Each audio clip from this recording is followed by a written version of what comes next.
Hello friends, आप सभी का dark desire audio YouTube channel पर स्वागत है। कहानी शुरू करने से पहले एक महत्वपूर्ण सूचना देना चाहूंगा। यह कहानी पूर्णतः काल्पनिक है। इसमें प्रस्तुत सभी पात्र, घटनाएं और स्थान लेखक की कल्पना पर आधारित है और इनका किसी भी वास्तविक व्यक्ति, घटना, जाति, संस्कृति या समाज से कोई संबंध नहीं है। इस कहानी का उद्देश्य केवल मनोरंजन करना है। हमारा किसी भी प्रकार का सामाजिक, धार्मिक या सांस्कृतिक संस्थाओं को ठोस पहुंचाने का कोई इरादा नहीं है। यदि किसी श्रोता को इस कहानी का कोई अंश अनुचित या आपत्तिजनक प्रतीत हो तो कृपया इसे केवल एक काल्पनिक एवं मनोरंजनात्मक रचना के रूप में ही ले। यह कहानी पूरी तरह से मेरी स्वयं लिखी हुई है, जिसे न तो किसी अन्य लेखक से लिया गया है और न ही किसी ऑनलाइन प्लेटफॉर्म से कॉपी किया गया है। इस कहानी की सभी copyright dark desire audio channel के अंतर्गत सुरक्षित है। मल्होत्रा मिशन की वो रात जब एक सच्चाई ने सब कुछ बदल दिया था, अब धीरे धीरे एक ठंडी खामोशी में बदल चुकी थी।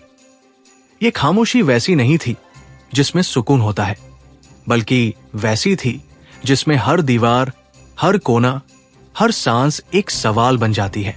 ईशानी अपने कमरे में अकेली बैठी थी, लेकिन आज पहली बार उसे ये कमरा अपना नहीं लगा। जैसे ये जगह भी उससे सवाल कर रही हो, तुम कौन हो? उसके सामने आईने में दो चेहरे थे, एक वो जिसे दुनिया जानती है और एक वो जिसे वो खुद नहीं पहचानती। उसने धीरे से आईने में खुद को देखा और फुसफुसाई, ईशानी या आयरा। ये सवाल सिर्फ एक नाम का नहीं था, बल्कि उसकी पूरी पहचान का था। उसकी उंगलियां अनजाने में उस चेन को छूने लगी, वही चेन जो अब सिर्फ एक याद नहीं बल्कि उसकी सच्चाई का सबूत बन चुकी थी। उसके दिमाग में वो हर पल घूम रहा था, गोदाम, वो आदमी, वो नाम, और फिर आरव की खामोशी। सबसे ज्यादा दर्द उस सच ने नहीं दिया था, बल्कि उस खामोशी ने दिया था। मैं अभी कुछ नहीं सोच पा रहा, ये वाक्य बार बार उसके दिल को तोड़ रहा था। तभी दरवाजे पर हल्की सी दस्तक हुई। ईशानी ने कोई जवाब नहीं दिया। दरवाजा धीरे से खुला, दादी सा अंदर आई।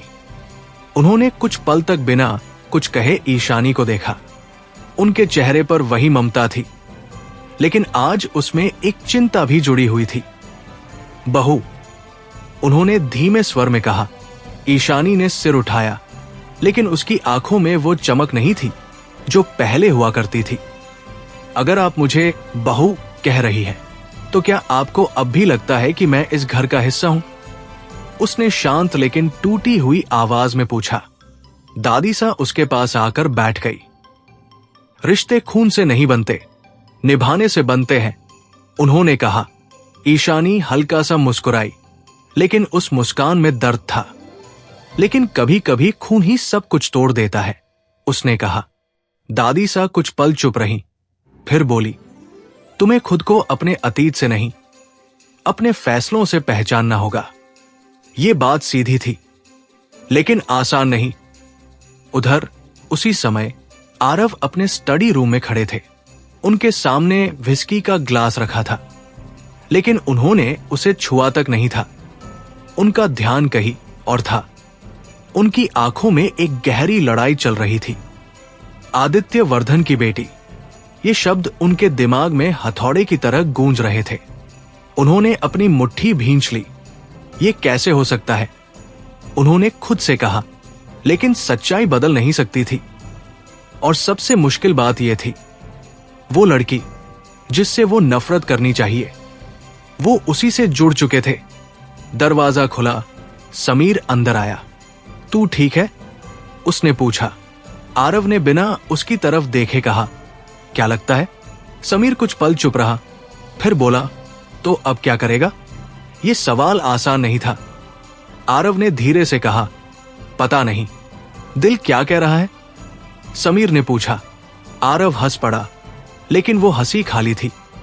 दिल और दिमाग दोनों अलग अलग बातें कह रहे हैं, उसने कहा।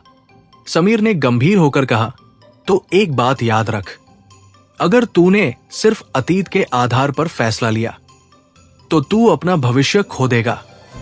ये बात सीधे दिल पर लगी। उधर अपने कमरे में बैठी ईशानी अब खुद से लड़ रही थी। अगर मैं आए रहूं, तो क्या मैं वही बन जाऊंगी जिससे लोग डरते हैं? ये सवाल उसे अंदर से तोड़ रहा था। तभी अचानक उसका फोन बजा। अनजान नंबर। उसका दिल तेजी से धड़कने लगा। उसने धीरे से कॉल उठाया। हेलो। कुछ पल खामोशी रही, फिर वही आवाज, कैसी हो आयरा? उसकी सांसें रुक गई। तुम फिर, उसने कहा। वो आदमी हल्का सा हंसा। अब तो तुम्हें अपना नाम याद आ गया होगा, उसने कहा। तुम मुझसे क्या चाहते हो? ईशानी ने गुस्से में पूछा। मैं तुम्हें तुम्हारी सच्चाई तक ले जाना चाहता हूं, उसने कहा। और बदले में? उसने पूछा। कुछ पल चुपी, फिर जवाब आया। तुम्हें वह बनना होगा जो तुम असल में हो। यह सुनकर ईशानी के हाथ कांप गए। मैं ईशानी हूं, उसने धीरे से कहा। नहीं, वो आदमी बोला। तुम आयरा वर्धन हो और तुम्हें अपना हक लेना होगा। कॉल कट गया। कमरे में फिर से सन्नाटा छा गया। उसके दिल में अब एक नई लड़ाई शुरू हो चुकी थी। क्या वह अपने अतीत को स्वीकार करेगी या उससे लड़ती रहेगी? उसी समय नीचे हॉल में आरव खड़ा था। उसकी नजर सीढ़ियों की तरफ गई जहां ईशानी खड़ी थी। दोनों की नजरें मिली, लेकिन इस बार उनमें प्यार नहीं था, सिर्फ सवाल थे। मल्होत्रा मिशन की सुबह आज पहले जैसी नहीं थी। सूरज की रोशनी खिड़कियों से अंदर आ रही थी, लेकिन उस रोशनी में अब कोई गर्माहट नहीं थी। हर चीज सामान्य दिख रही थी। नौकर अपने काम में लगे थे। किचन से चाय की खुशबू आ रही थी। दादी साहब पूजा कर रही थी। लेकिन इस सामान्यता के नीचे एक ऐसी खामोशी थी जो सब कुछ कह रही थी। यह खामोशी सिर्फ घर में नहीं, बल्कि रिश्तों में भी उतर चुकी थी। ईशानी अपने कमरे में खड़ी थी, आईने के सामने, लेकिन वो खुद को नहीं देख रही थी। उसकी नजरें जैसे अपने ही चेहरे के पीछे छिपे किसी और चेहरे को ढूंढ रही थी। आयरा, उसने धीरे से खुद से कहा। यह नाम अब सिर्फ एक सच नहीं, बल्कि एक सवाल बन चुका था। क्या वो इसे अपनाए या इससे दूर भागे? उसने अपने हाथ में पकड़ी चेन को कसकर पकड़ा। उसका दिल कह रहा था कि यह सब उससे जुड़ा है, लेकिन उसका मन अब भी उसे ईशानी ही मानना चाहता था। ये दो पहचानें अब उसके अंदर टकरा रही थी, और इस टकराव ने उसे भीतर से थका दिया था। नीचे डाइनिंग हॉल में आरव पहले से मौजूद थे। उनके सामने कॉफी रखी थी, लेकिन वो उसे पी नहीं रहे थे। उनकी नजरें खाली थी, जैसे वो किसी गहरे सोच में डूबे हुए हों। रात भर उन्होंने शायद सोया भी नहीं था। उनके दिमाग में एक ही बात बार बार घूम रही थी, आदित्य वर्धन की बेटी। ये नाम उनके लिए सिर्फ एक इंसान का नाम नहीं था, बल्कि उनके अतीत का सबसे बड़ा घाव था। तभी सीढ़ियों से उतरती हुई ईशानी दिखाई दी। दोनों की नजरें मिली। कुछ पल के लिए समय जैसे थम गया, लेकिन फिर दोनों ने नजरें हटा ली। ये छोटी सी हरकत ही सब कुछ कह गई। उनके बीच अब एक दूरी थी, और वो दूरी शब्दों से नहीं भरी जा सकती थी। नाश्ता तैयार है, दादी सा की आवाज आई। सब लोग टेबल पर बैठ गए, लेकिन आज किसी के पास कुछ कहने को नहीं था। सिर्फ चम्मच की हल्की आवाज और कप की टकराहट सुनाई दे रही थी। आज ऑफिस जाना है? सिद्धार्थ ने माहौल हल्का करने की कोशिश में पूछा। आरव ने बिना उसकी तरफ देखे कहा, हां। ईशानी चुप रही। और तुम? दादी सा ने ईशानी से पूछा। कुछ पल के लिए ईशानी ने जवाब नहीं दिया, फिर धीरे से बोली, शायद नहीं। उसका जवाब छोटा था, लेकिन उसमें बहुत कुछ छिपा हुआ था। आरव ने हल्का सा उसकी तरफ देखा, लेकिन कुछ नहीं कहा। नाश्ता खत्म होते ही वो उठकर चले गए। ईशानी वही बैठी रही। उसने महसूस किया, ये दूरी अब सिर्फ भावनाओं की नहीं, बल्कि फैसलों की बनने वाली है। दोपहर का समय था। ईशानी अपने कमरे में अकेली थी, लेकिन उसका मन शांत नहीं था। वो बार बार उस कॉल के बारे में सोच रही थी। तुम्हें वह बनना होगा जो तुम असल में हो। उस आदमी की आवाज अब भी उसके कानों में गूंज रही थी। अगर मैं आयरा हूं तो मुझे क्या करना चाहिए? उसने खुद से पूछा। तभी उसका फोन फिर बजा। वही अनजान नंबर। इस बार उसने बिना झिझक कॉल उठाया। क्या चाहते हो तुम? उसने सीधा पूछा। दूसरी तरफ से वही ठंडी आवाज आई। अब तुम सवाल पूछने लगी हो। अच्छा है, मुझे जवाब चाहिए, ईशानी ने कहा। तो सुनो, वो आदमी बोला, अगर तुम सच में जानना चाहती हो कि तुम कौन हो तो आज शाम 7 बजे उसी जगह आओ। और अगर मैं नहीं आई, उसने पूछा। कुछ सेकंड की खामोशी, फिर जवाब आया, तो फिर तुम हमेशा के लिए ईशानी बनकर रह जाओगी और कभी आयरा नहीं बन पाओगी। कॉल कट गया। ईशानी कुछ पल तक फोन को देखती रही। ये एक चैलेंज था, एक ऐसा फैसला जो उसकी पूरी जिंदगी तय कर सकता था। शाम होने लगी। मैशन में हर चीज सामान्य थी, लेकिन ईशानी के भीतर एक तूफान चल रहा था। वो खिड़की के पास खड़ी थी। अगर मैं वहां गई तो शायद सब बदल जाएगा। उसने आंखें बंद की। और अगर नहीं गई तो शायद मैं कभी सच नहीं जान पाऊंगी। उसका दिल और दिमाग फिर से लड़ रहे थे। तभी पीछे से आवाज आई, तुम जाने वाली हो, है ना? ईशानी ने मुड़कर देखा। आरव दरवाजे पर खड़े थे। उनकी नजरें सीधी उसकी आंखों में थी। आपको कैसे पता? उसने पूछा। क्योंकि मैं तुम्हें समझता हूं, आरव ने कहा। तुम सच से भागने वालों में से नहीं हो। कुछ पल के लिए दोनों चुप रहे। फिर आरव ने धीरे से कहा, मत जाओ। यह पहली बार था जब उन्होंने उसे रोका। ईशानी की आंखों में हल्की सी हलचल हुई। क्यों? उसने पूछा। आरव कुछ पल चुप रहे, फिर बोले, क्योंकि ये जाल है और मैं तुम्हें उसमें गिरते हुए नहीं देख सकता। उनकी आवाज में चिंता थी, सच्ची चिंता। ईशानी ने धीरे से कहा, लेकिन अगर मैं नहीं गई तो मैं कभी नहीं जान पाऊंगी कि मैं कौन हूं।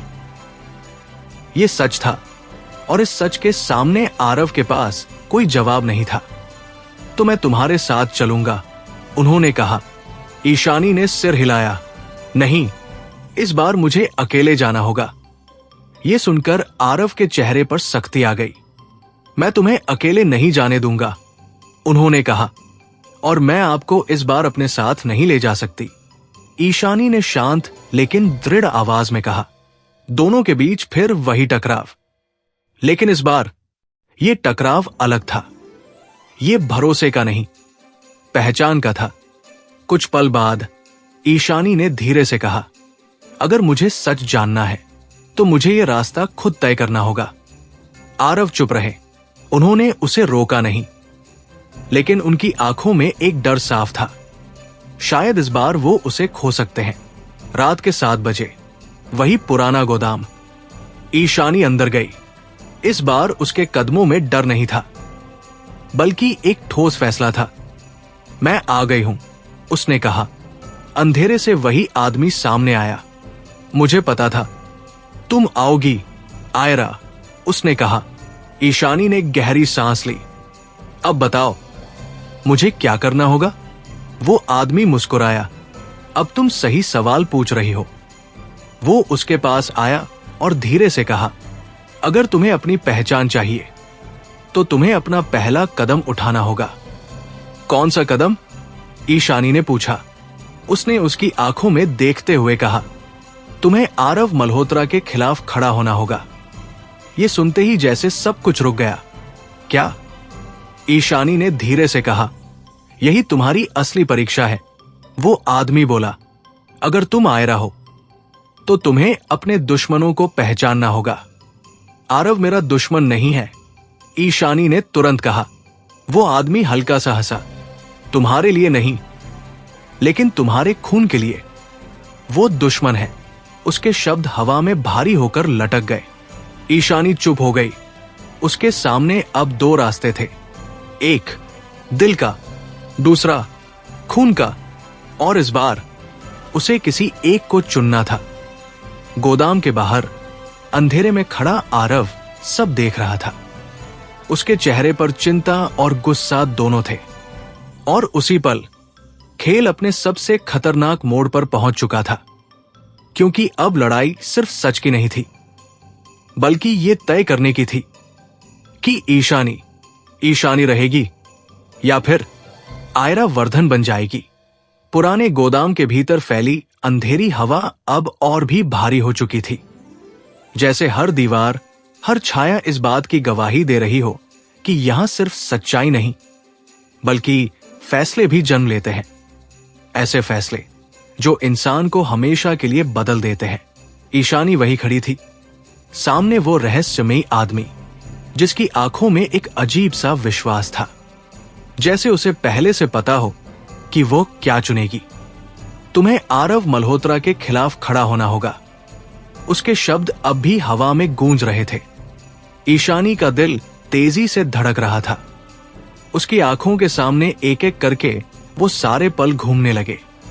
जब आरव ने उसकी मदद की, जब उसने उसे गिरने से संभाला, जब उसने बिना कहे उसकी रक्षा की, और फिर वो पल भी जब उसी आरव की आंखों में उसने अपने लिए दूरी देखी। नहीं, उसने धीरे से कहा, लेकिन उसकी आवाज में पहले जैसा आत्मविश्वास नहीं था। वो आदमी हल्का सा मुस्कुराया। देखो आयरा, यही तुम्हारी सबसे बड़ी कमजोरी है। तुम दिल से सोचती हो, और यही मेरी ताकत भी है। ईशानी ने तुरंत जवाब दिया। उसकी आवाज अब थोड़ी मजबूत थी। वो आदमी कुछ पल उसे देखता रहा, फिर बोला, ताकत? इस दुनिया में ताकत सिर्फ खून में होती है, और तुम्हारा खून तुम्हें बुला रहा है। ईशानी ने अपनी मुट्ठियां भींच ली। मेरा खून मुझे मजबूर नहीं कर सकता, उसने कहा। मैं खुद अपने फैसले लूंगी। उसकी आंखों में अब डर कम और जिद ज्यादा थी। वो आदमी धीरे धीरे उसके चारों ओर घूमने लगा, जैसे वो उसे हर तरफ से परख रहा हो। तुम सोचती हो कि आरव तुम्हारे साथ खड़ा रहेगा? उसने कहा। जब उसे पूरी सच्चाई पता चलेगी, जब उसे एहसास होगा कि तुम उसी आदमी की बेटी हो जिसने उसके पिता को बर्बाद किया। उसने बात अधूरी छोड़ दी। ईशानी का दिल जैसे एक पल के लिए थम गया। ये सच वो जानती थी, लेकिन उससे सामना करना अब भी आसान नहीं था। वह ऐसा नहीं है, उसने धीरे से कहा। वो आदमी रुक गया। तो फिर उसने आज सुबह तुम्हें क्यों नहीं रोका? उसने सीधा सवाल किया। क्यों उसने तुम्हें जाने दिया? यह सवाल सीधा था और बेहद खतरनाक भी। ईशानी के पास इसका जवाब नहीं था। उसने नजरें झुका ली। उसके मन में वही पल घूम गया जब वो दरवाजे पर खड़ी थी और आरव ने उसे नहीं रोका, क्योंकि वो मुझे समझता है, उसने धीरे से कहा। या फिर वो आदमी बोला, क्योंकि वह तुम्हें खोने के लिए तैयार हो चुका है। ये शब्द जैसे सीधे उसके दिल में उतर गए। कुछ पल के लिए गोदाम में सन्नाटा छा गया। ईशानी की सांसें तेज हो गई। क्या यह सच हो सकता है? क्या आरव सच में उससे दूर जाने लगा है? उसकी आंखों में हल्की नमी आ गई, लेकिन उसने तुरंत खुद को संभाल लिया। तुम मुझे तोड़ने की कोशिश कर रहे हो, उसने कहा। वो आदमी हल्का सा हंसा। नहीं, मैं तुम्हें तुम्हारी असलियत दिखा रहा हूं, उसने कहा। तुम्हें यह समझना होगा कि इस खेल में भावनाओं की कोई जगह नहीं है। तो फिर आप ये सब क्यों कर रहे हो? ईशानी ने पूछा। आपको इससे क्या मिलेगा? वो आदमी कुछ पल के लिए चुप हो गया। उसकी आंखों में एक अजीब सी चमक आई, जैसे उसके भीतर भी कोई कहानी छुपी हो। क्योंकि कुछ सच्चाइयां ऐसी होती है जिन्हें सामने आना ही चाहिए, उसने धीरे से कहा। और आप कौन हो? ईशानी ने फिर पूछा। इस बार वो आदमी मुस्कुराया नहीं। उसने धीरे से कहा, मैं तुम्हारे अतीत का हिस्सा हूं। यह सुनकर ईशानी की आंखें फैल गई। क्या मतलब? उसने तुरंत पूछा। वो आदमी कुछ पल तक उसे देखता रहा, फिर पीछे हट गया।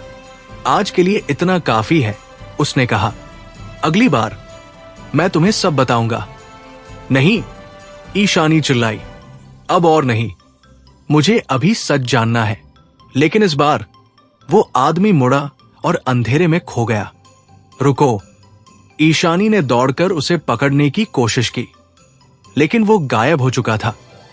गोदाम में फिर से वही सन्नाटा छा गया। उसकी सांसें तेज थी और उसका दिल भारी।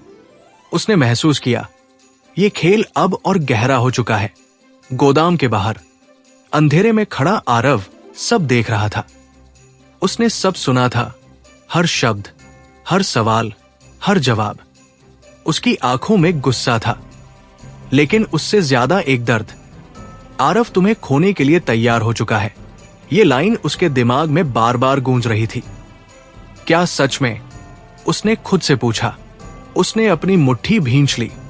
नहीं, उसने धीरे से कहा, लेकिन दिल और दिमाग के बीच की लड़ाई अब और तेज हो चुकी थी। उसी समय ईशानी बाहर आई। उसने आरव को देखा। दोनों कुछ पल तक एक दूसरे को देखते रहे। कोई कुछ नहीं बोला। ये खामोशी अब शब्दों से ज्यादा भारी थी। आप यहां थे, ईशानी ने धीरे से कहा। यह सवाल नहीं था, एक एहसास था। आरव ने सिर हिलाया। हां। कुछ पल की खामोशी। फिर ईशानी ने पूछा, आपने सब सुना? हां, आरव ने जवाब दिया। उसकी आवाज शांत थी, लेकिन उसमें बहुत कुछ छुपा था। ईशानी ने उसकी आंखों में देखा। तो अब? उसने पूछा। ये अब सिर्फ एक शब्द नहीं था, बल्कि उनके पूरे रिश्ते का सवाल था। आरव कुछ पल चुप रहे। फिर उन्होंने धीरे से कहा, अब हमें तय करना होगा कि हम इस खेल में कौन है। मतलब? ईशानी ने पूछा। आरव ने उसकी आंखों में देखते हुए कहा, या तो हम एक दूसरे के साथ खड़े होंगे, या फिर एक दूसरे के खिलाफ। ये सीधी लाइन थी, बिना किसी घुमाव के। ईशानी का दिल तेजी से धड़कने लगा। और आप क्या चाहते हैं? उसने पूछा। आरव ने जवाब देने से पहले एक पल लिया। फिर बोले, मैं सच चाहता हूं। बिना किसी झूठ के ईशानी ने गहरी सांस ली। तो सच ये है, उसने कहा, मैं अभी भी वही हूं जो आपके साथ खड़ी थी। ये जवाब साफ था, लेकिन सवाल अब भी बाकी था। क्या आरव इस सच को स्वीकार करेगा? कुछ पल के लिए दोनों चुप रहे।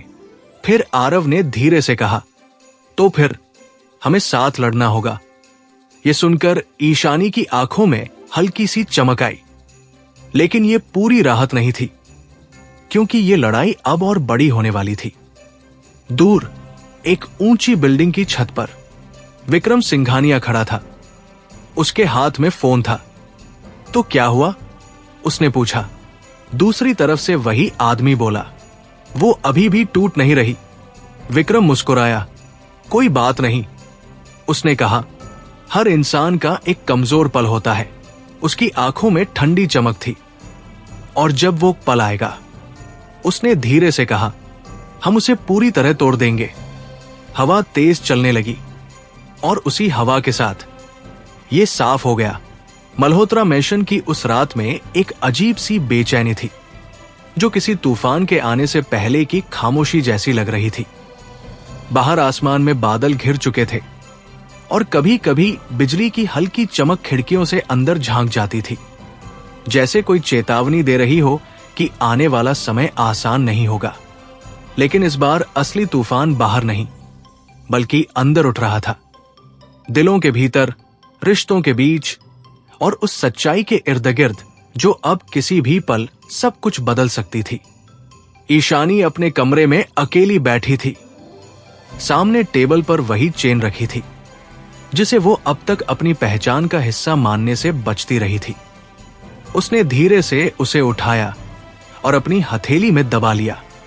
उसकी आंखों में अब आंसू नहीं थे, बल्कि एक अजीब सी ठंडी शांति थी, जैसे उसने दर्द को महसूस करना बंद कर दिया हो, या फिर वो उस दर्द से ऊपर उठने की कोशिश कर रही हो। अगर मैं आयरा हूं, उसने खुद से कहा, तो मुझे ये समझना होगा कि आयरा क्या चाहती है। ये पहली बार था जब उसने इस नाम को अपने खिलाफ नहीं, बल्कि अपने हिस्से के रूप में स्वीकार करने की कोशिश की थी। उसी समय दरवाजे के बाहर हल्की सी आहट हुई। अंदर आ सकता हूं? ये आरव की आवाज थी। ईशानी ने कुछ पल सोचा, फिर धीरे से कहा, हां। आरव अंदर आए। उनकी चाल पहले जैसी सख्त थी, लेकिन आज उसमें एक सावधानी भी थी, जैसे वो हर शब्द सोच समझ कर बोलना चाहते हों। दोनों कुछ पल तक चुप रहे। फिर आरव ने धीरे से कहा, तुम ठीक हो? ये एक साधारण सवाल था, लेकिन इस वक्त इसका जवाब आसान नहीं था। ईशानी हल्का सा मुस्कुराई। अब ठीक का मतलब बदल गया है। उसकी आवाज में एक थकान थी। आरव उसके सामने आकर खड़े हो गए। जो कुछ भी हो रहा है, हम उसे मिलकर संभाल सकते हैं, उन्होंने कहा। ईशानी ने उनकी तरफ देखा। क्या सच में? उसने पूछा। यह सवाल सीधा था और उसके पीछे एक गहरी उम्मीद भी थी। आरव कुछ पल चुप रहे, फिर बोले, अगर तुम चाहो तो। यह जवाब अधूरा था और शायद यही सबसे बड़ी समस्या थी। ईशानी ने नजरें झुका ली। मुझे नहीं पता कि मैं क्या चाहती हूं, उसने धीरे से कहा, क्योंकि अब मुझे खुद नहीं पता कि मैं कौन हूं। कमरे में खामोशी छा गई। आरव ने उसकी तरफ देखा और इस बार उनकी आंखों में सख्ती नहीं, बल्कि एक दर्द था। तुम वही हो जिसे मैंने जाना है, उन्होंने कहा। ईशानी ने तुरंत जवाब दिया, लेकिन अगर वो मैं ही सच नहीं है तो? यह सवाल हवा में ठहर गया। आरव के पास इसका जवाब नहीं था। उसी समय मेशन के बाहर एक काली कार धीरे से आकर रुकी। उसमें से 2 आदमी उतरे। उनकी चाल में एक उद्देश्य था, साफ, खतरनाक और योजनाबद्ध। उनमें से एक ने फोन पर धीरे से कहा, हम पहुंच गए हैं। दूसरी तरफ से आवाज आई, ध्यान रखना, कोई गलती नहीं होनी चाहिए, सब कंट्रोल में है, उसने जवाब दिया। उन्होंने मेशन की तरफ देखा और फिर अंधेरे में गायब हो गए। अंदर ईशानी और आरव के बीच की बातचीत अब भी जारी थी। हमें अब आगे की योजना बनानी होगी, आरव ने कहा। विक्रम अब चुप नहीं बैठेगा। ईशानी ने सिर हिलाया। हां, और मुझे लगता है कि अगला कदम और खतरनाक होगा। तभी अचानक पूरे मेशन की लाइट चली गई। पूरा घर अंधेरे में डूब गया। कुछ सेकंड के लिए सब कुछ शांत रहा। फिर, किसी को नीचे जाने मत देना, आरव ने तुरंत कहा। उनकी आवाज में आदेश था। ईशानी का दिल तेजी से धड़कने लगा। ये वही है, उसने फुसफुसाया। अंधेरे में दूर कहीं से किसी के दौड़ने की आवाज आई। आरव तुरंत बाहर की तरफ भागे। दरवाजा बंद रखो, उन्होंने पीछे मुड़कर कहा। लेकिन ईशानी रुकी नहीं। वो भी उनके पीछे चली गई। नीचे हॉल में अफरातफरी मच चुकी थी। नौकर इधर उधर भाग रहे थे। दादी सा को सिद्धार्थ संभाल रहा था। क्या हो रहा है? दादी सा ने पूछा।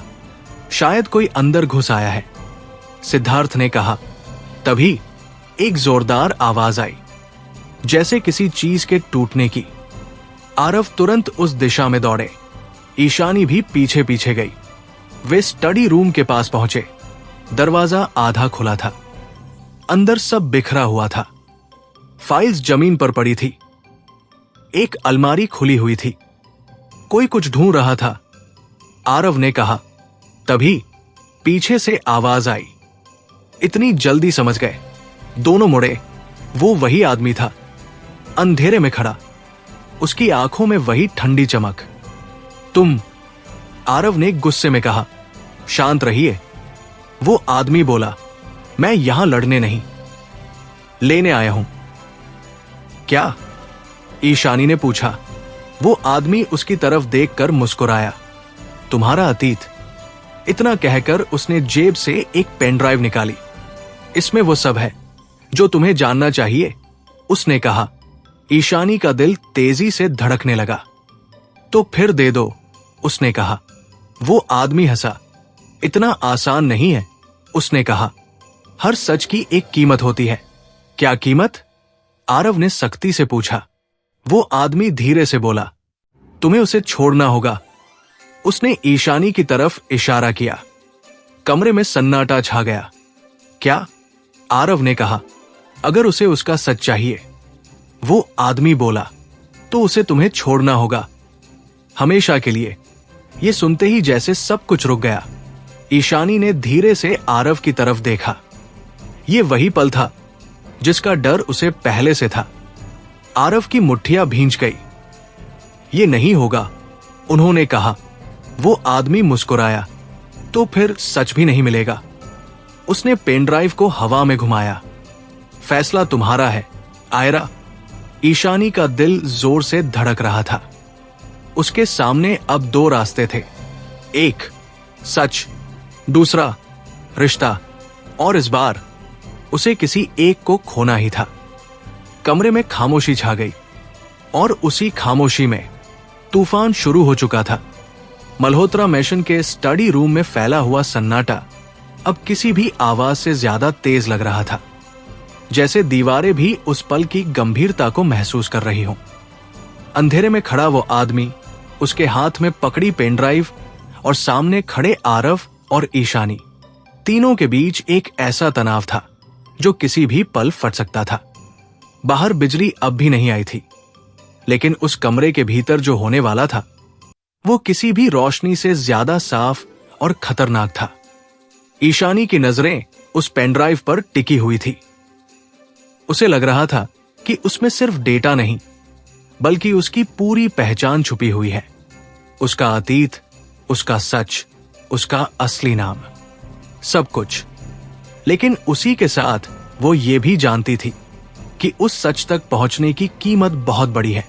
उसने धीरे से आरव की तरफ देखा। उनकी आंखों में गुस्सा था, लेकिन उससे ज्यादा चिंता थी, और शायद एक डर भी, जिसे वो शब्दों में नहीं कह पा रहे थे।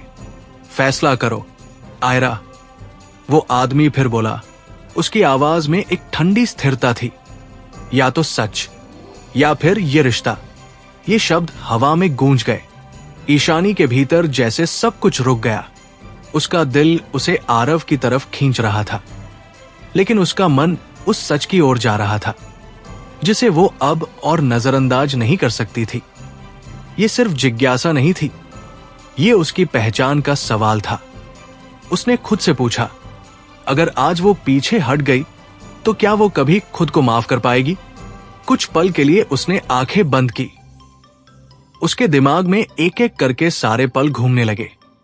वो दिन जब उसने अपने भाई के लिए कॉन्ट्रैक्ट मैरिज पर साइन किया था, वो रातें जब उसने इस घर में खुद को साबित करने की कोशिश की, वो लम्हे जब आरव ने बिना कहे उसकी रक्षा की, और फिर वो पल जब उसने जाना कि वो कौन है।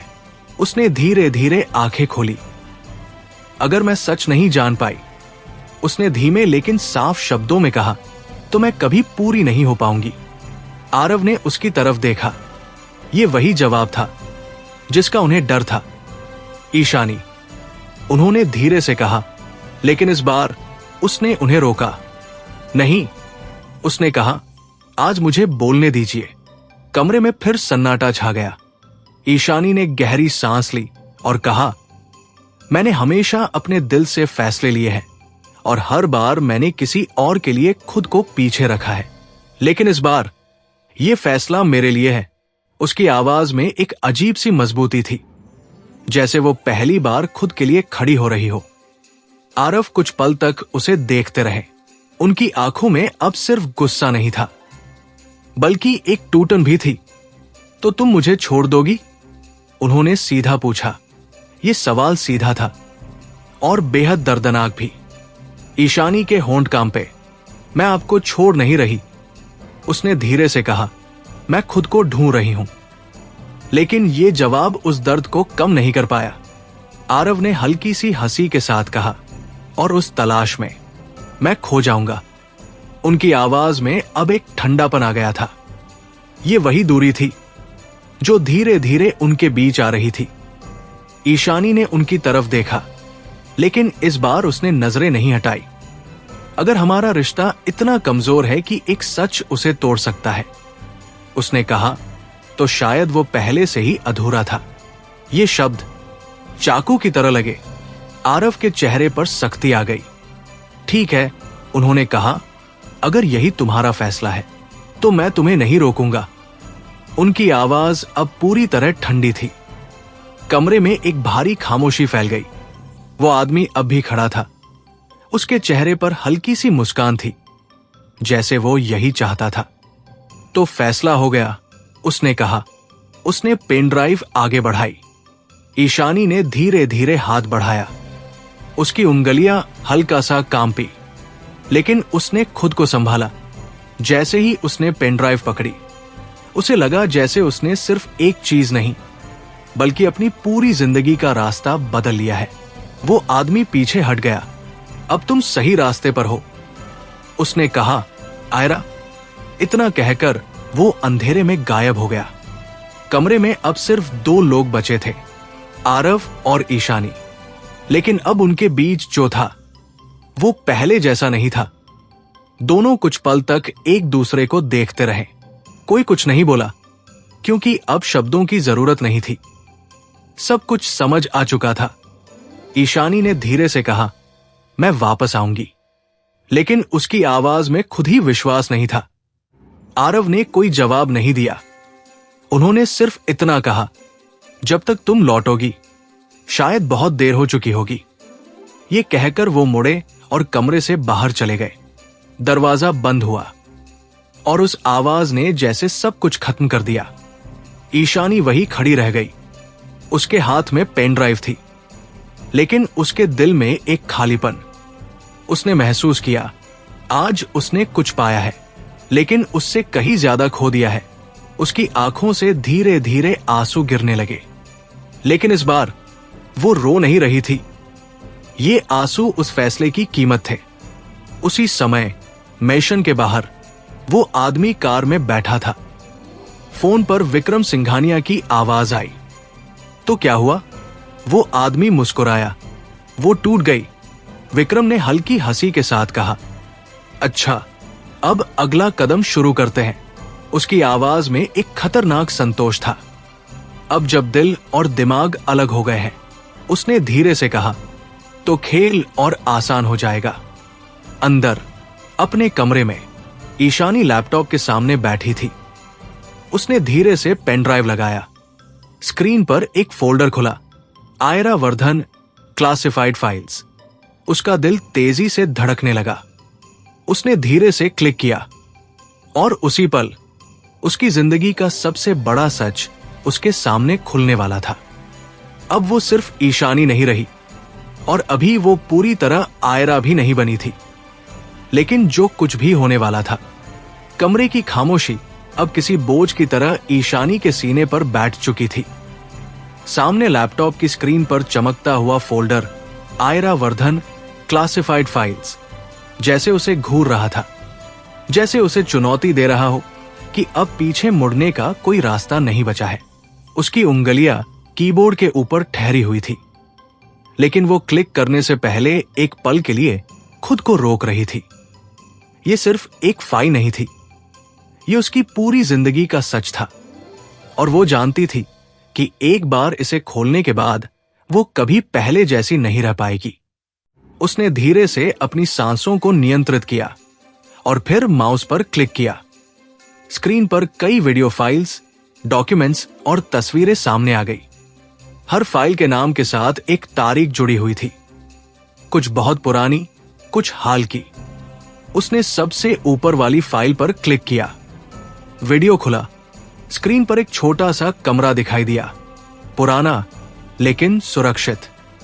कैमरा थोड़ा हिल रहा था, जैसे किसी ने जल्दी में रिकॉर्डिंग शुरू की हो। फिर एक आदमी स्क्रीन पर आया। ईशानी की सांस रुक गई। वो आदमी आदित्य वर्धन था। उसकी आंखें वही थी, ठंडी, गहरी और एक अजीब सी शक्ति से भरी हुई। वो कैमरे के सामने खड़ा था और उसकी आवाज धीरे धीरे कमरे में गूंजने लगी। अगर तुम ये वीडियो देख रही हो तो इसका मतलब है कि तुम सच के करीब पहुंच चुकी हो। आयरा। ईशानी के हाथ कांपने लगे। ये पहली बार था जब उसने अपने पिता की आवाज सुनी थी। मैं जानता हूं कि तुम्हारे मन में बहुत सारे सवाल होंगे और शायद गुस्सा भी, वो आदमी बोला। लेकिन जो कुछ भी हुआ वो तुम्हारी सुरक्षा के लिए था। ईशानी की आंखों में आंसू आ गए। तुम्हें मुझसे दूर किया गया क्योंकि मेरे दुश्मन तुम्हें कमजोर कड़ी समझते थे, उसने कहा। और मैं ये नहीं चाहता था कि तुम इस दुनिया का हिस्सा बनो। वीडियो कुछ सेकंड के लिए रुका, फिर आगे बढ़ा। लेकिन अब तुम वापस आ गई हो। आदित्य वर्धन की आवाज में एक ठंडा विश्वास था। और इसका मतलब है कि खेल फिर से शुरू हो चुका है। स्क्रीन काली हो गई, कमरे में सन्नाटा छा गया, ईशानी की सांसें भारी हो गई।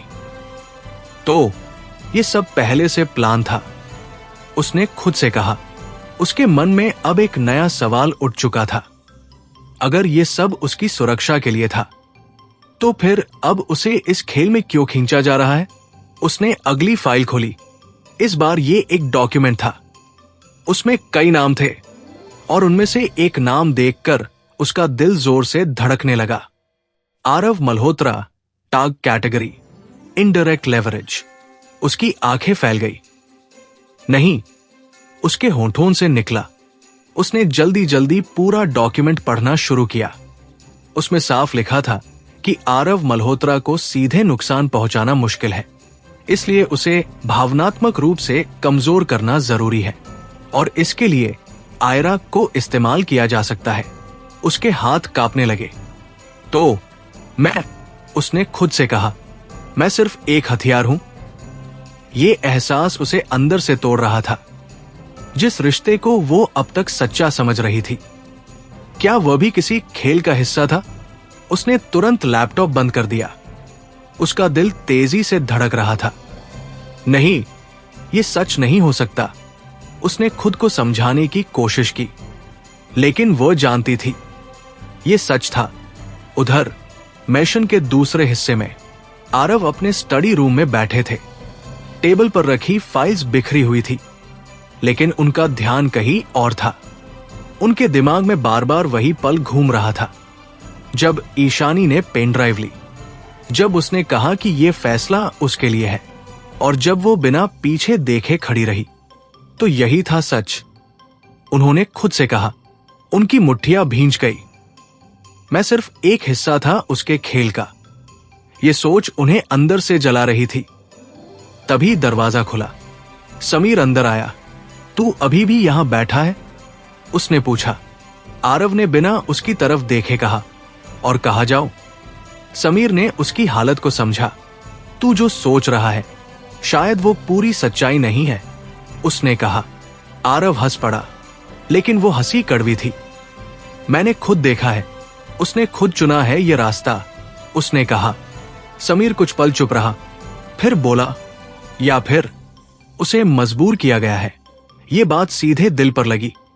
आरव ने पहली बार उसकी तरफ देखा। मतलब ये कि खेल अभी खत्म नहीं हुआ है, और शायद वह भी इस खेल की मोहरा है, समीर ने कहा। कमरे में सन्नाटा छा गया। ये संभावना अब तक आरव ने सोची ही नहीं थी। उधर अपने कमरे में ईशानी जमीन पर बैठी थी। लैपटॉप उसके सामने बंद पड़ा था। उसकी आंखें खाली थी। अगर ये सब सच है, उसने सोचा, तो क्या मैं सच में आरव के खिलाफ इस्तेमाल की जा रही हूं? उसका दिल इस बात को मानने को तैयार नहीं था। नहीं, मैं ऐसा नहीं होने दूंगी, उसने धीरे से कहा। उसके भीतर अब एक नई ताकत जागने लगी थी। अगर ये खेल है तो मैं इसे खत्म करूंगी। उसकी आंखों में अब डर नहीं था, बल्कि एक फैसला था। अचानक उसका फोन बजा, वही अनजान नंबर। उसने तुरंत कॉल उठाई। तुमने फाइल देख ली? उस आदमी की आवाज आई। ईशानी की आवाज ठंडी हो गई। हां, तो अब समझ गई होगी तुम कितनी जरूरी हो इस खेल में, उसने कहा। हां, ईशानी ने कहा, और यह भी समझ गई हूं कि तुम मुझे किसके खिलाफ इस्तेमाल करना चाहते हो। कुछ सेकंड की खामोशी, फिर वो आदमी बोला, तो अब क्या करोगी? ईशानी ने गहरी सांस ली। अब मैं खेल खेलूंगी, उसने कहा। उसकी आवाज में एक नई ठंडक थी। वो आदमी हल्का सा हंसा। यही तो मैं चाहता था, लेकिन एक बात याद रखना, ईशानी ने कहा। मैं किसी की मोहरा नहीं बनूंगी, मैं खुद खेल चलाऊंगी। कॉल कट गया। कमरे में फिर सन्नाटा छा गया, लेकिन इस बार यह सन्नाटा डर का नहीं था। यह तूफान से पहले की शांति थी। उसी समय शहर के एक अंधेरे कमरे में विक्रम सिंघानिया खड़ा था। उसके सामने वही आदमी खड़ा था। तो अब, उसने पूछा। वो आदमी मुस्कुराया। अब वो बदल रही है। विक्रम की आंखों में चमक आई। अच्छा, अब खेल और मजेदार होगा, उसने कहा। उसने धीरे से कहा, अब आयरा जाग चुकी है। और उसी पल ये साफ हो गया, रात गहराती जा रही थी, लेकिन मल्होत्रा मेंशन में किसी को भी नींद नहीं आ रही थी। बाहर हल्की हवा चल रही थी। पेड़ों की शाखाएं खिड़कियों से टकराकर एक अजीब सी आवाज पैदा कर रही थी, जैसे कोई अनजानी चेतावनी बार बार दोहराई जा रही हो। लेकिन असली हलचल बाहर नहीं, बल्कि इस घर के अंदर थी। दो लोगों के दिलों में, जो अब एक ही कहानी के दो अलग अलग मोड़ बन चुके थे। ईशानी अपने कमरे में बैठी थी और इस बार उसके सामने लैपटॉप बंद था। उसने उसे जानबूझकर बंद किया था, क्योंकि जितना उसने देखा था वो काफी था ये समझने के लिए कि ये खेल कितना गहरा और खतरनाक है। उसके चेहरे पर अब पहले वाली उलझन नहीं थी, बल्कि एक ठंडी शांति थी, जैसे उसने भीतर ही भीतर कोई फैसला ले लिया हो। अगर मैं इस खेल का हिस्सा हूं, उसने खुद से कहा, तो अब मैं इसे अपने तरीके से खेलूंगी। उसकी आंखों में अब एक नई चमक थी, डर की नहीं, बल्कि रणनीति की। उसी समय दरवाजे पर दस्तक हुई। अंदर आ सकता हूं? यह सिद्धार्थ की आवाज थी। ईशानी ने कुछ पल सोचा, फिर कहा, हां। सिद्धार्थ अंदर आया। उसके चेहरे पर चिंता साफ दिखाई दे रही थी। भाभी, आप ठीक है? उसने धीरे से पूछा। ईशानी ने हल्की सी मुस्कान दी। अब ठीक होना जरूरी नहीं है, समझदार होना जरूरी है। सिद्धार्थ थोड़ा चौंका। मतलब? ईशानी ने सीधे जवाब नहीं दिया। सिद्धार्थ, अगर तुम्हें कभी लगे कि कोई तुम्हें इस्तेमाल कर रहा है, तो तुम क्या करोगे? उसने पूछा। सिद्धार्थ ने बिना सोचे कहा, उससे पहले मैं उसे इस्तेमाल करूंगा। ईशानी की आंखों में हल्की सी चमक आई। बस यही करना है, उसने धीरे से कहा। सिद्धार्थ को उसकी बात पूरी तरह समझ नहीं आई, लेकिन उसे इतना जरूर समझ में आ गया कि कुछ बड़ा होने वाला है। उधर मेंशन के दूसरे हिस्से में आरव अब भी अपने स्टडी रूम में थे। उनके सामने फाइल्स खुली थी, लेकिन उनका ध्यान अब उन पर नहीं था। उनके दिमाग में एक ही सवाल घूम रहा था, क्या सच में ईशानी ने उसे सिर्फ एक मोहरे की तरह इस्तेमाल किया? नहीं, उन्होंने खुद से कहा, वो ऐसी नहीं हो सकती। लेकिन अगले ही पल, या फिर मैं उसे कभी जान ही नहीं पाया। ये शक अब उनके अंदर घर करने लगा था। तभी उनका फोन बजा। स्क्रीन पर नाम आया, इंस्पेक्टर राजवीर। हां, आरव ने कॉल उठाया। हमें कुछ मिला है, राजवीर की आवाज आई, विक्रम सिंघानिया की हाल की गतिविधियों के बारे में। आरव तुरंत सतर्क हो गए। क्या? वो किसी बड़े मूव की तैयारी में है और इसमें तुम्हारा नाम भी शामिल है, राजवीर ने कहा। डिटेल में बताओ, आरव ने सख्ती से कहा।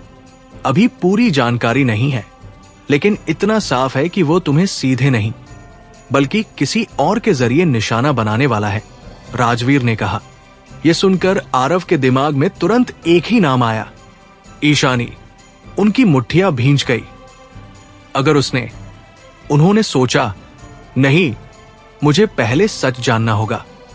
उसी समय ईशानी अपने कमरे से बाहर निकली। उसके कदम अब पहले जैसे हल्के नहीं थे, बल्कि हर कदम में एक उद्देश्य था। वो सीधे नीचे हॉल में गई, जहां दादी सा बैठी थी। दादी सा, उसने धीरे से कहा। दादी सा ने उसकी तरफ देखा। हां, बहू। ईशानी उनके पास बैठ गई। अगर किसी को बचाने के लिए आपको कुछ गलत करना पड़े, तो आप क्या करेंगी? उसने पूछा। दादी सा ने गहरी नजर से उसे देखा। गलत और सही हालात तय करते हैं, लेकिन नीयत हमेशा साफ होनी चाहिए, उन्होंने कहा। ईशानी ने सिर हिलाया। अगर मेरी नीयत सही है, तो क्या मैं जो करूंगी वो गलत नहीं होगा? उसने पूछा। दादी सा ने सीधे जवाब नहीं दिया। कभी कभी सही रास्ता भी दर्द देता है, उन्होंने कहा। लेकिन अंत में वही रास्ता सुकून देता है। ये जवाब सीधा नहीं था, लेकिन काफी था। ईशानी उठी। उसके चेहरे पर अब कोई हिचकिचाहट नहीं थी। रात के कुछ देर बाद वो चुपचाप मेशन से बाहर निकली। उसकी चाल तेज थी और उसकी आंखों में एक ही लक्ष्य था। वो सीधे उसी पुराने गोदाम की तरफ जा रही थी। गोदाम के अंदर वो आदमी पहले से मौजूद था। मुझे पता था तुम आओगी, उसने कहा। ईशानी बिना रुके उसके सामने आकर खड़ी हो गई। अब हम खेल खेलेंगे, उसने सीधे कहा। वो आदमी हल्का सा मुस्कुराया। तुम पहले से ही खेल में हो, आयरा। नहीं, ईशानी ने कहा। अब मैं नियम तय करूंगी। उसकी आवाज में एक ठंडा आत्मविश्वास था। वो आदमी कुछ पल के लिए चुप हो गया, जैसे उसने ये बदलाव महसूस किया हो। तो बताओ, तुम्हारा पहला कदम क्या होगा? उसने पूछा। ईशानी ने धीरे से कहा, मैं विक्रम से मिलना चाहती हूं। यह सुनकर वो आदमी चौंक गया। तुम समझती हो, इसका मतलब क्या है? उसने पूछा। हां, ईशानी ने कहा, इसका मतलब है कि मैं अब मोहरा नहीं, खिलाड़ी बन रही हूं।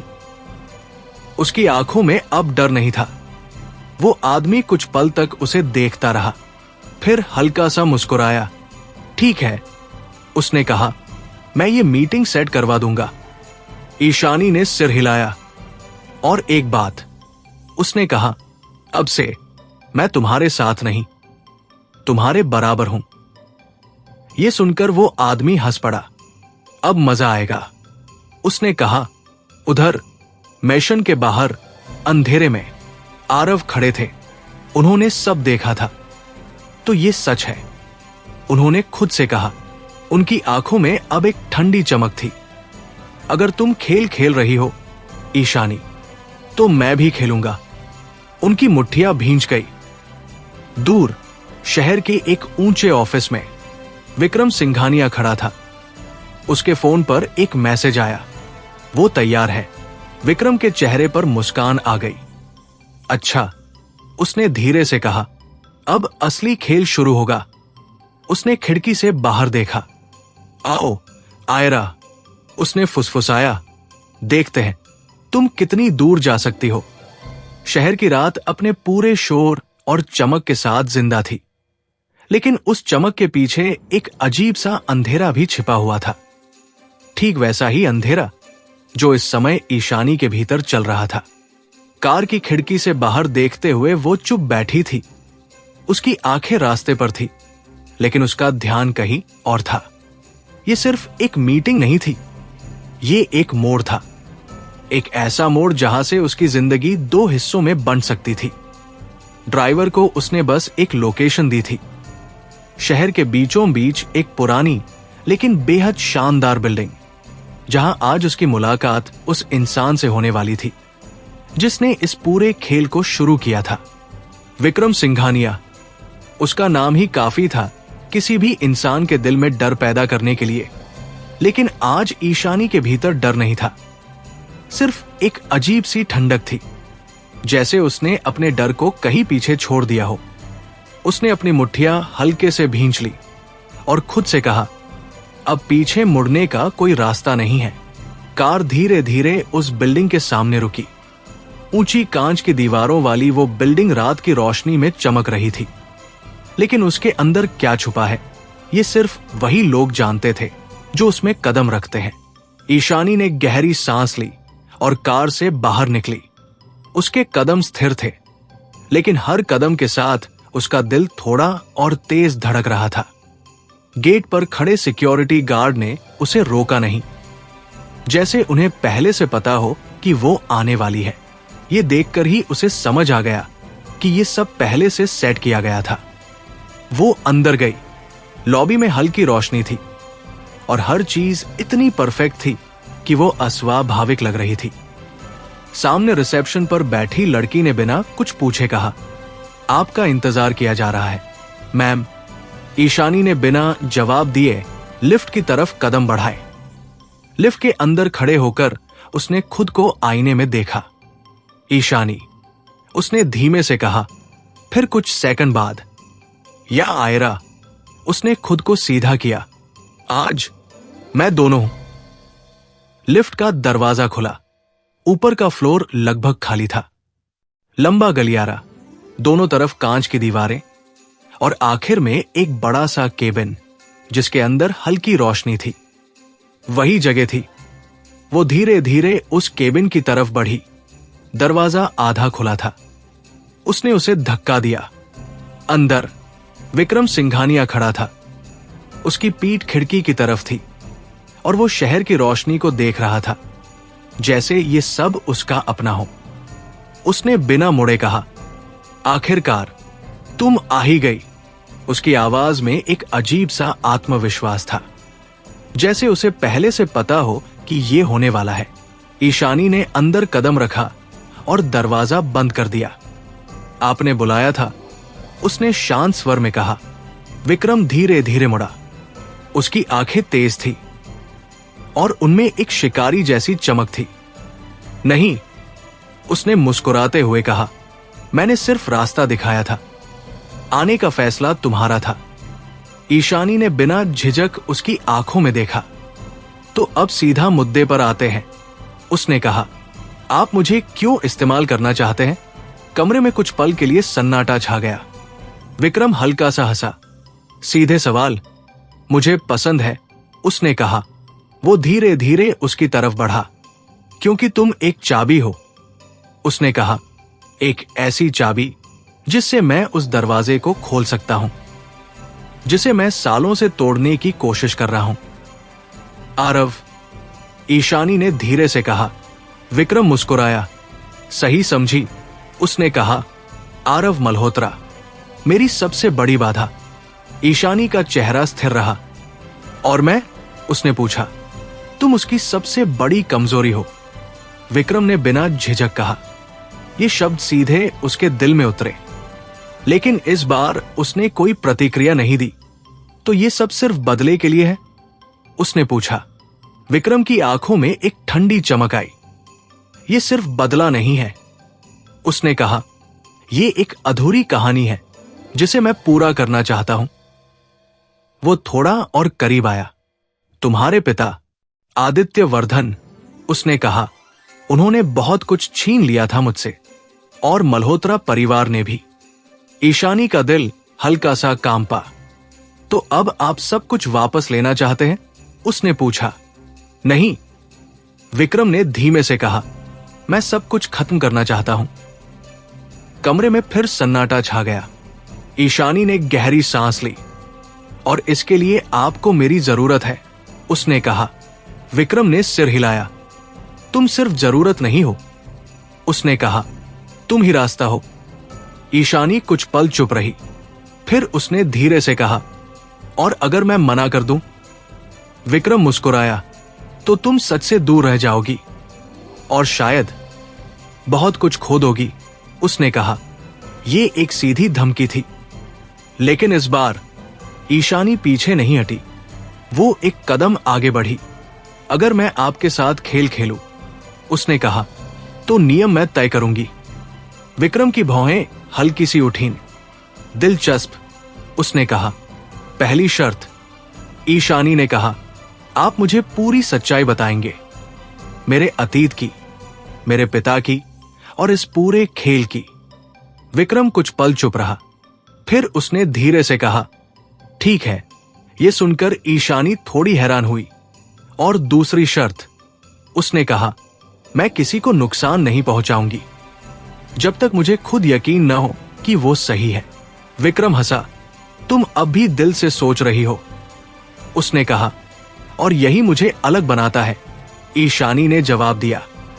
कुछ पल के लिए दोनों एक दूसरे को देखते रहे। फिर विक्रम ने कहा, ठीक है आयरा, खेल शुरू करते हैं। उसने अपना हाथ आगे बढ़ाया। ईशानी ने कुछ सेकंड सोचा। फिर उसने भी अपना हाथ बढ़ाया। दोनों के हाथ मिले और उसी पल एक नई शुरुआत हो गई। नीचे बिल्डिंग के बाहर अंधेरे में खड़ा आरव सब देख रहा था। उसकी आंखों में अब कोई भ्रम नहीं था। तो ये सच है, उसने धीरे से कहा। उसने अपनी मुट्ठी भींच ली। अब मैं भी खेलूंगा। उसकी आवाज में एक ठंडी दृढ़ता थी। ऊपर केबिन में विक्रम ने मुस्कुराते हुए कहा, अब पहला कदम उठाते हैं।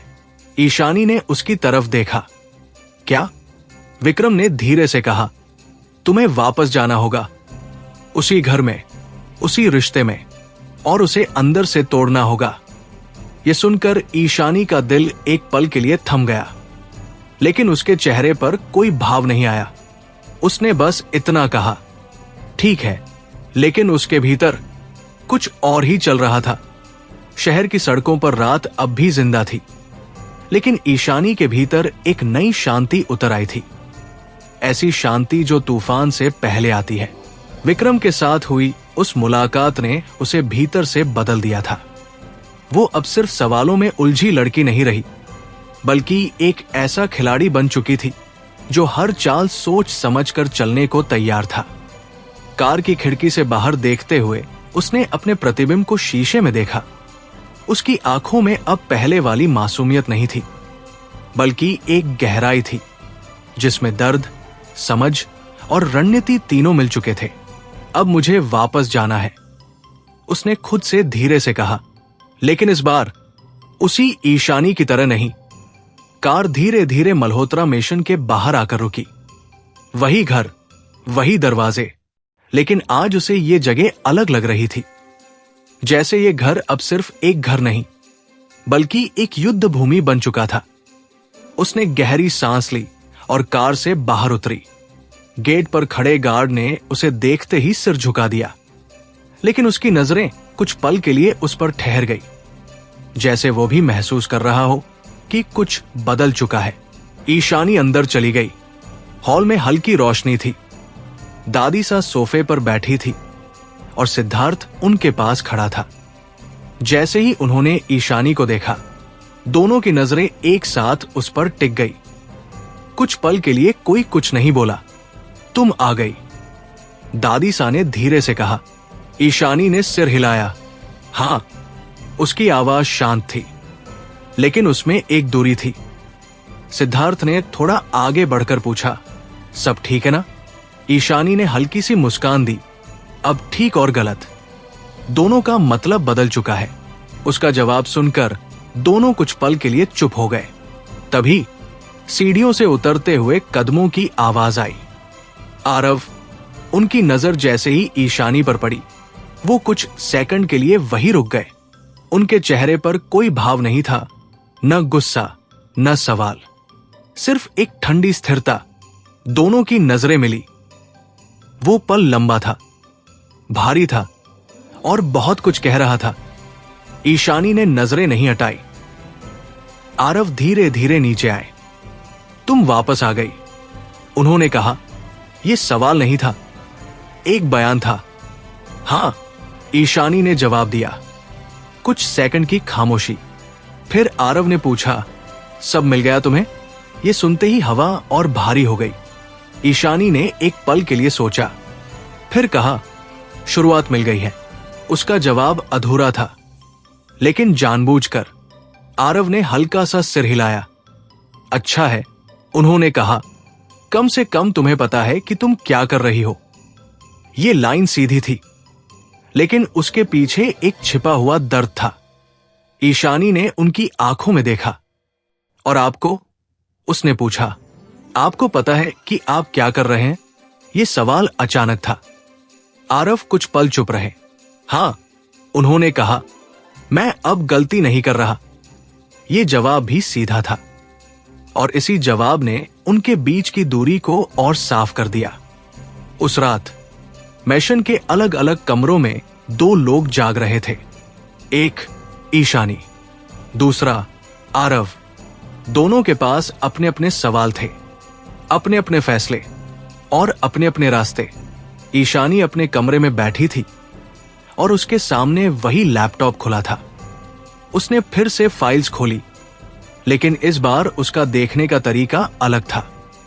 वो अब भावनाओं से नहीं, बल्कि रणनीति से देख रही थी। हर नाम, हर तारीख, हर कनेक्शन अब उसके लिए एक सुराग था। अगर विक्रम मुझे इस्तेमाल करना चाहता है, उसने सोचा, तो मैं भी उसे इस्तेमाल कर सकती हूं। उसके दिमाग में एक प्लान बनने लगा। मुझे दोनों तरफ खेलना होगा, उसने धीरे से कहा। उसकी आंखों में अब एक ठंडी चमक थी। उधर आरव अपने स्टडी रूम में खड़े थे। उनके सामने एक स्क्रीन थी जिसमें कुछ सिक्योरिटी फुटेज चल रही थी। गोदाम, बिल्डिंग, विक्रम का ऑफिस, सब कुछ उन्होंने सब रिकॉर्ड करवाया था। तो तुम उसके साथ मिल गई, उन्होंने खुद से कहा, लेकिन उनकी आवाज में गुस्सा कम और दर्द ज्यादा था। या फिर तुम मजबूर हो? यह सवाल अब भी उनके मन में था। तभी दरवाजा खुला। समीर अंदर आया। तू अभी भी यही कर रहा है? उसने पूछा। आरव ने स्क्रीन की तरफ इशारा किया। ये देख। समीर ने स्क्रीन पर नजर डाली। तो अब क्या? उसने पूछा। आरव ने धीरे से कहा, अब मैं भी खेलूंगा। समीर ने भौहें उठाई। मतलब? आरव बोला, अगर वो विक्रम के साथ है तो मैं उसके खिलाफ जाऊंगा। कुछ सेकंड की खामोशी। और अगर वो उसके खिलाफ है? समीर ने पूछा। आरव ने स्क्रीन से नजर हटाए बिना कहा, तो मैं उसके साथ खड़ा रहूंगा। ये लाइन साफ थी, लेकिन इसमें एक शर्त छिपी थी। उसे पहले सच जानना होगा। अगली सुबह मैशन में सब कुछ सामान्य दिख रहा था, लेकिन अंदर हर कोई सतर्क था। ईशानी नीचे आई। आज उसके चेहरे पर एक अलग ही आत्मविश्वास था।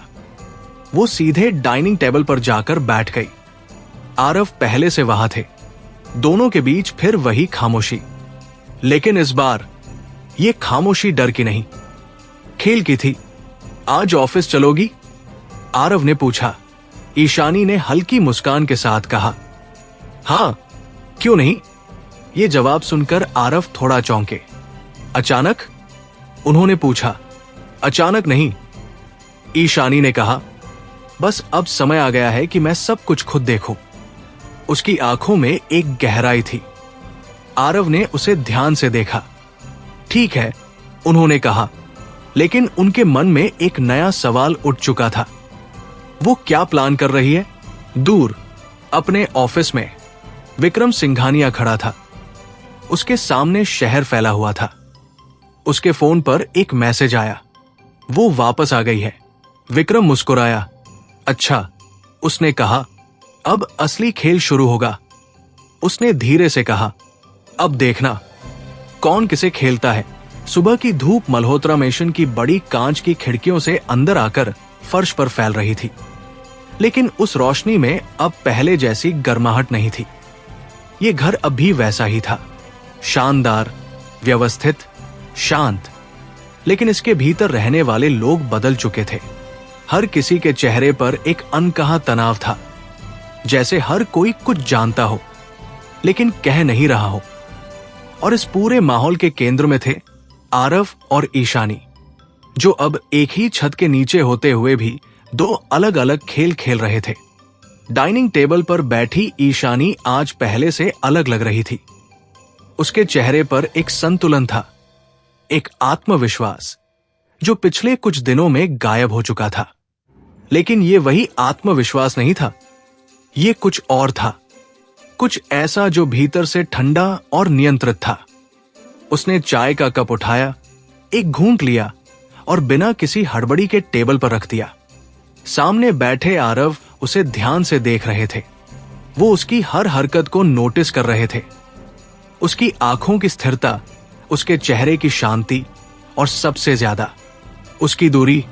ये वही लड़की थी, लेकिन अब उसके भीतर कुछ बदल गया था, कुछ ऐसा जिसे आरव पूरी तरह समझ नहीं पा रहे थे। तैयार हो? आरव ने आखिरकार पूछा। हमेशा ईशानी ने हल्की मुस्कान के साथ जवाब दिया।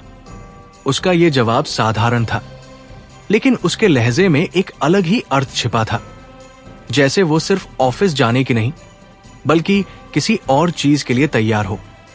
दोनों एक साथ उठे। सिद्धार्थ ने दोनों को जाते हुए देखा और दादी सा की तरफ मुड़कर कहा, कुछ तो बदल गया है। दादीसा ने गहरी नजर से उन दोनों को देखा। हाँ, अब खेल शुरू हो चुका है। कार में बैठते ही दोनों के बीच खामोशी छा गई। बाहर शहर की सड़कों पर भीड़ थी, ट्रैफिक था, शोर था, लेकिन कार के भीतर एक अजीब सा सन्नाटा था। ईशानी खिड़की के बाहर देख रही थी और आरव ड्राइव कर रहे थे। दोनों के मन में बहुत कुछ था, लेकिन शब्द जैसे कहीं अटक गए थे। तुम अचानक ऑफिस आने लगी, आरव ने कहा। अचानक नहीं, ईशानी ने बिना उनकी तरफ देखे कहा। बस अब समय आ गया है कि मैं चीजों को करीब से देखूं। किस चीज को? आरव ने पूछा। इस बार ईशानी ने उनकी तरफ देखा। सच को, उसने धीरे से कहा। उनकी नजरें कुछ सेकंड के लिए टकराईं, फिर दोनों ने नजरें हटा ली। ऑफिस की बिल्डिंग हमेशा की तरह व्यस्त थी। लोग अपने काम में लगे हुए थे, मीटिंग्स चल रही थी और हर जगह एक तेज रफ्तार थी। लेकिन जैसे ही ईशानी अंदर गई, कई नजरें उसकी तरफ उठीं। वो अब सिर्फ एक पीए नहीं थी, वो मल्होत्रा ग्रुप के सीईओ की पत्नी भी थी और अब उसकी मौजूदगी अलग मायने रखती थी। रिया तुरंत उसके पास आई। ओ माय गॉड, तुम वापस आ गई, उसने कहा। सब ठीक है ना? ईशानी ने हल्की मुस्कान दी। अब सब ठीक होना शुरू हुआ है। रिया को उसका जवाब थोड़ा अजीब लगा, लेकिन उसने ज्यादा सवाल नहीं किए। चलो, बहुत काम है, उसने कहा। ईशानी ने सिर हिलाया और अपने केबिन की तरफ बढ़ गई, लेकिन जैसे ही वो अंदर गई, उसने दरवाजा बंद कर दिया। उसके चेहरे का भाव तुरंत बदल गया। उसने बैग से एक छोटा सा डिवाइस निकाला, एक पेन ड्राइव जैसा, लेकिन थोड़ा अलग। अब देखते हैं, उसने धीरे से कहा। उसने कंप्यूटर ऑन किया और सिस्टम में लॉग इन किया। यह वही सिस्टम था, मल्होत्रा ग्रुप का इंटरनल नेटवर्क। उसने कुछ कमांड्स डाले, स्क्रीन पर डेटा खुलने लगा। Files, accounts, transactions, emails. अगर विक्रम कुछ कर रहा है, उसने सोचा, तो उसके निशान यहां जरूर होंगे। उसकी उंगलियां तेजी से कीबोर्ड पर चलने लगी। उधर आरव अपने केबिन में बैठे थे, लेकिन उनका ध्यान काम पर नहीं था। उनके दिमाग में सिर्फ एक ही बात घूम रही थी। वो क्या कर रही है? उन्होंने इंटरकॉम उठाया। ईशानी को भेजो। कुछ मिनट बाद दरवाजा खुला। ईशानी अंदर आई। हाँ, उसने पूछा। आरव ने उसे कुछ सेकंड तक देखा। तुम ठीक हो? उन्होंने फिर वही सवाल पूछा। इस बार ईशानी हल्का सा मुस्कुराई। आप ये सवाल बार बार क्यों पूछ रहे हैं? क्योंकि तुम्हारे जवाब बदल रहे हैं, आरव ने कहा। कमरे में सन्नाटा छा गया। ईशानी धीरे धीरे आगे बढ़ी और टेबल के सामने खड़ी हो गई। और अगर मैं बदल रही हूं, तो क्या ये गलत है? उसने पूछा। आरव ने सीधे जवाब नहीं दिया। मुझे बस ये जानना है, उन्होंने कहा। तुम किस तरफ हो? यह सवाल सीधा था और अब इससे बचा नहीं जा सकता था। ईशानी ने कुछ पल सोचा, फिर उसने धीरे से कहा, मैं अपनी तरफ हूं। यह जवाब अप्रत्याशित था। आरव की भौहें सिकुड़ गई। मतलब? उन्होंने पूछा। मतलब? ईशानी बोली, मैं अब किसी की नहीं, सिर्फ अपनी हूं। उसकी आवाज में एक ठंडा आत्मविश्वास था। कुछ पल के लिए दोनों चुप रहे। फिर आरव ने धीरे से कहा, तो अब हम दोनों अलग अलग खेल खेल रहे हैं। ईशानी ने सिर हिलाया। शायद उसी समय शहर के एक कोने में विक्रम सिंघानिया अपने ऑफिस में बैठा था।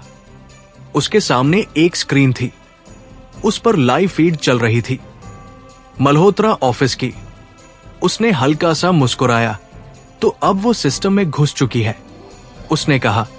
उसके पीछे खड़ा वही आदमी बोला, क्या यह प्लान का हिस्सा था? विक्रम ने सिर हिलाया। नहीं, ये उससे भी बेहतर है। उसकी आंखों में एक खतरनाक चमक थी। अब वो खुद हमारे पास आएगी। उधर ईशानी अपने केबिन में वापस आई। स्क्रीन पर अचानक एक नया पॉपअप आया, access granted, unknown server link detected. वो रुक गई। ये क्या है? उसने खुद से कहा। उसने लिंक पर क्लिक किया। स्क्रीन पर एक मैसेज आया, वेलकम आयरा। उसका दिल जोर से धड़कने लगा। यह विक्रम का सिस्टम था। वो खुद उसके सामने आ रहा था। तो ये जाल था, उसने सोचा। लेकिन इस बार वो पीछे नहीं हटी। उसने धीरे से कहा, अब खेल बराबरी का होगा। उसकी आंखों में अब एक नई चमक थी। तो दोस्तों, यह था आज का एपिसोड। आशा करता हूँ कि आपको हमारी कहानी पसंद आई होगी। यदि आपको हमारी यह कहानी अच्छी लग रही है और आप आगे के नए एपिसोड सुनना चाहते हैं तो हमारे चैनल को सब्सक्राइब करें और बेल आइकन दबाकर ऑल विकल्प पर क्लिक करें ताकि आपको हमारे नए अपलोड किए गए एपिसोड की नोटिफिकेशन मिलती रहे। इस वीडियो को लाइक करना न भूलें और इसे अपने परिवार और दोस्तों के साथ जरूर शेयर करें। धन्यवाद।